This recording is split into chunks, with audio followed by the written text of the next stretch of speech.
Shabbat Shalom.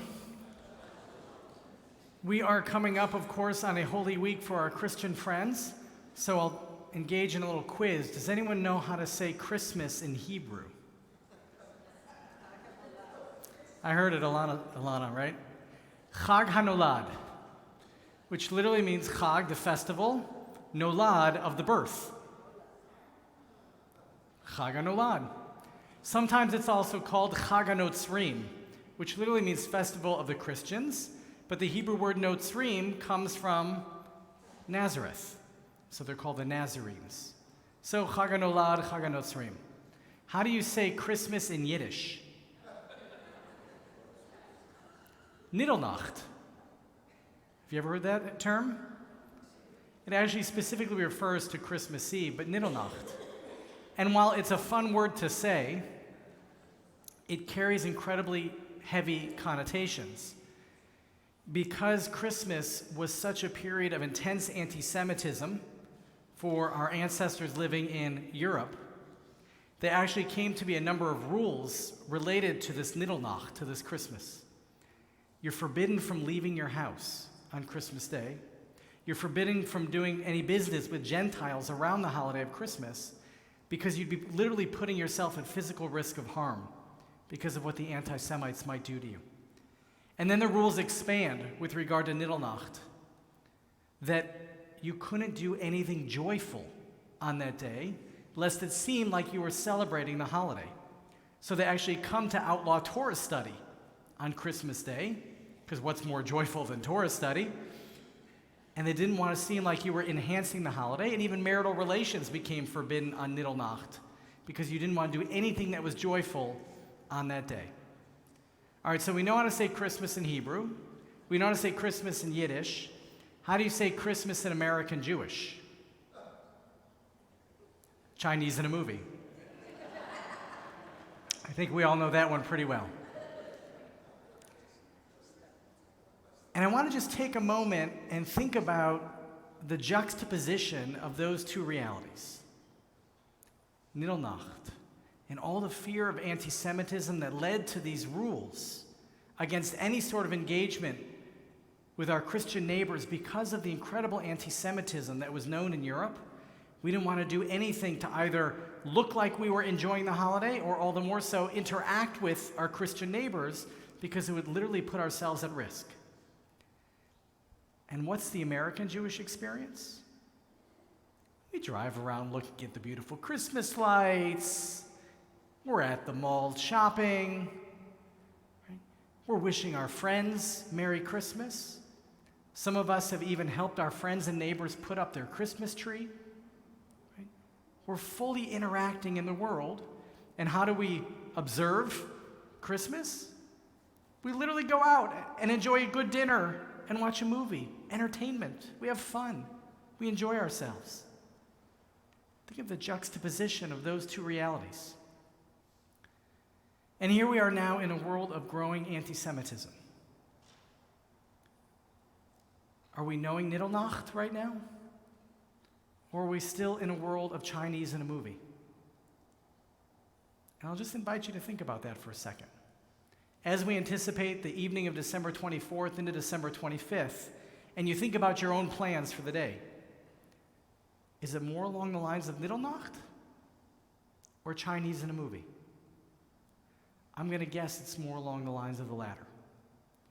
And as we come into our Torah portion this week, Parashat Vayigash, I want us all to take a deep breath and reframe and refocus ourselves, because it can be really easy to get lost in the growing anti-Semitism of our day.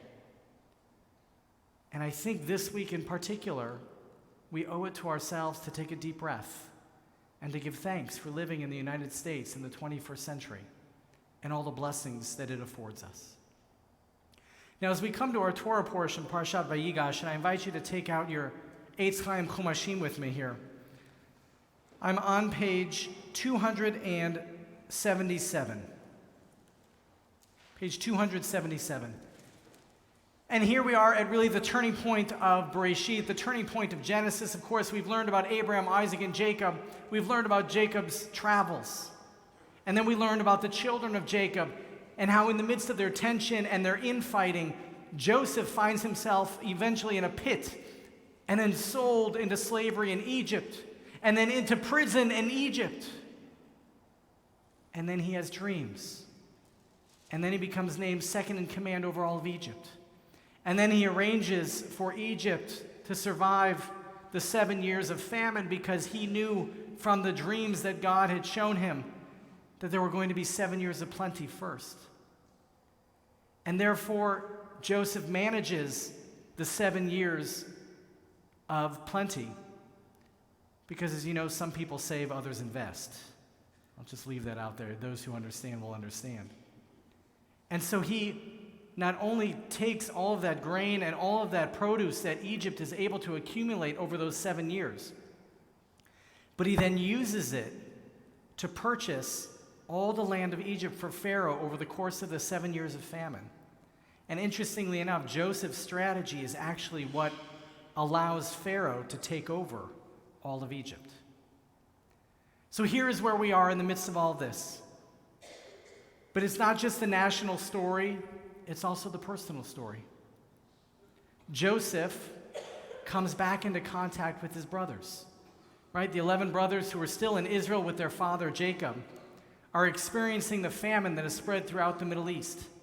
And now 2 years into this famine, they come into Egypt seeking to benefit from some of Egypt's warehouses. And that puts them into direct contact with Joseph. Eventually, Joseph reveals himself to his brothers, and they make up. And then Joseph instructs them, and here we are, in the 45th chapter of Genesis, beginning with verse 9. Joseph instructs his brothers, "Now hurry back to my father and Israel in the land of Israel, and say to him, 'Thus says your son Joseph, God has made me Lord of all Egypt. Come down to me without delay. You will dwell in the region of Goshen, where you will be near me, you and your children and your grandchildren, your flocks and your herds, and all that is yours. There I will provide for you,' Joseph says, 'for there are yet 5 years of famine to come, that you and your household and all that is yours may not suffer want.'" Okay, that's how our ancestors made their way into Egypt. But about 8 centuries ago, Rabbeinu Bachia wrote a commentary on this parsha.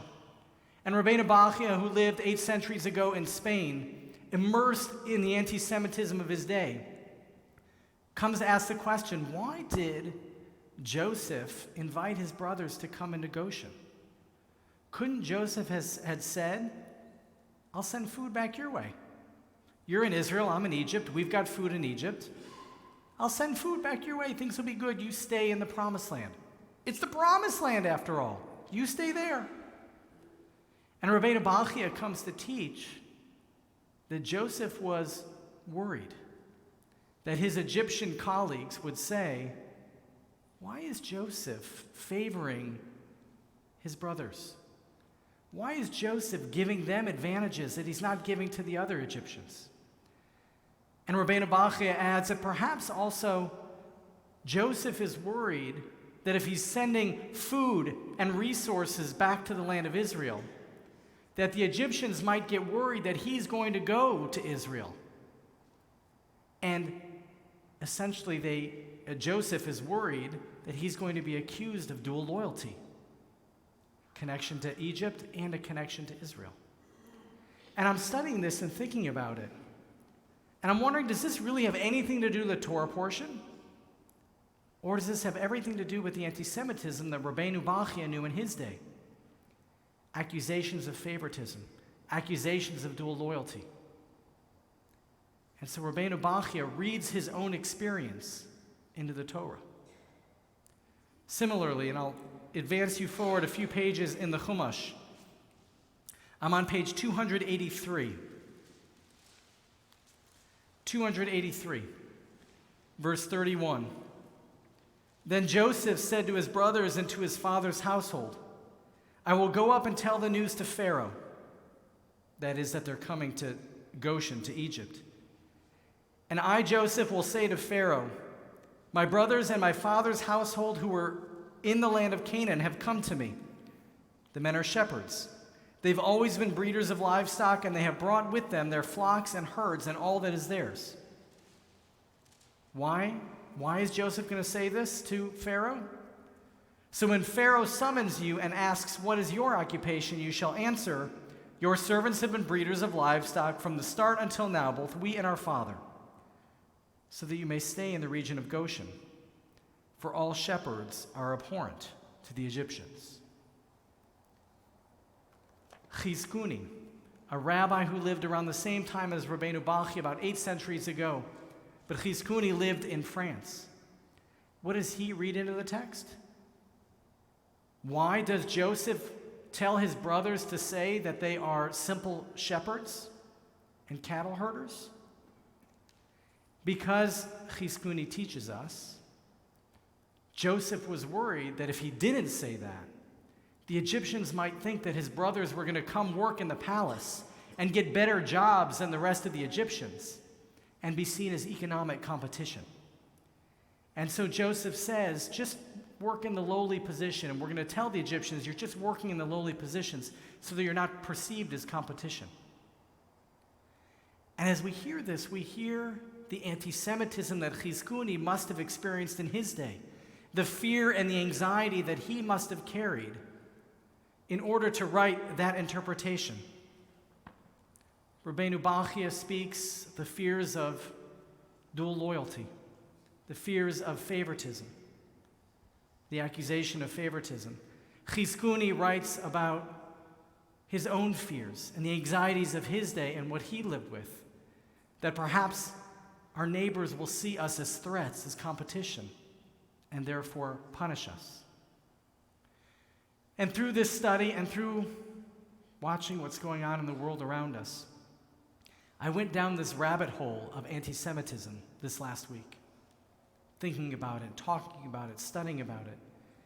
And I'm hearing how much that's a part of our existence, our reality, as we think constantly about the anti-Semitism in our world. And it can become, frankly, overwhelming. And I started to look at the psychology of anti-Semitism and how when any group is considered the other, they're either looked upon with compassion or they're looked upon with envy.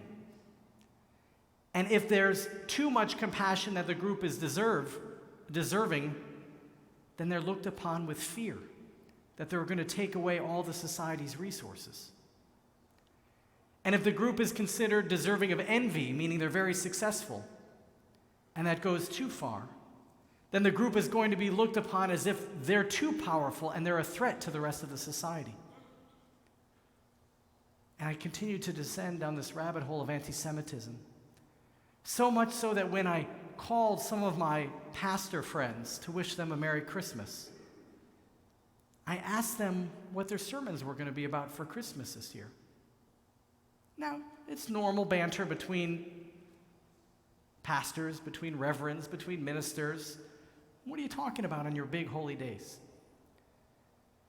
But I'll be honest with you, there was a part of me that hoped that they were going to talk about Jesus being born in Israel. And look, the Jews are indigenous to the land of Israel for thousands of years. I kind of hoped that they were going to say that. Even more, in all honesty, I had a fear. I had a fear that our Christian colleagues are going to talk about Jesus being born in Palestine and what that means and the implications thereof. And to a person, each of the Christian ministers with whom I spoke, do you know what they told me they're going to speak about? Nothing to do with Israel. It's just not what they're going to talk about this year on their holy days. It's not on their mind as much as it's clearly on our mind. And I began thinking, and I dove back into our Torah portion. And really our Torah portion this week, Parashat Vayigash, shows us Joseph saying to his brothers, look, all of this happened for a reason. I don't blame you anymore for what you did to me. I clearly see, Joseph says, that God sent me here to Egypt. God had a plan. God had a purpose. And while I don't entirely agree with that theology, what we see in Joseph's words are an important and powerful lesson that perspective matters. Perspective matters. We have a choice. This week we have a choice. We can focus on the incredible amount of anti-Semitism in our world. We can go down the path of Niddelnacht and start to say, let's close the circle. Let's stay home. Everybody's out to get us. Or we can say, how do we say Christmas in American Jewish? Chinese in a movie. And we can recognize how blessed we are in these United States and how much we have to make sure that we're protected and we stay safe and we celebrate our world that we're in now. Because by comparison, we've got it really good. We've got it really good. And that perspective is ours. That choice is ours on how to frame our experience. So here we are in the midst of Parashat Vayigash. Here we are in this week of Christmas. And you have a choice of what you're going to call it. You can call it Chag HaNolad. You can call it Niddelnacht. Or you can call it Chinese in a movie. And of course, as we look back to our Torah and we see how little the Torah speaks about our slavery, and how much the Torah speaks about our freedom and the obligations that come with our freedom. I hope that this week you'll join me in choosing to see the big picture, in choosing to see the blessings and the joy and the hope. Not that we ignore anti-Semitism, not that we pretend it doesn't exist, just the opposite. But that because of anti-Semitism, we go out of our way to celebrate life, to celebrate our Judaism, to care for those who are in need, to stand up for our brothers and sisters, and to be strong in our faith and our devotion to God, to Torah, and to Israel. The choice is ours.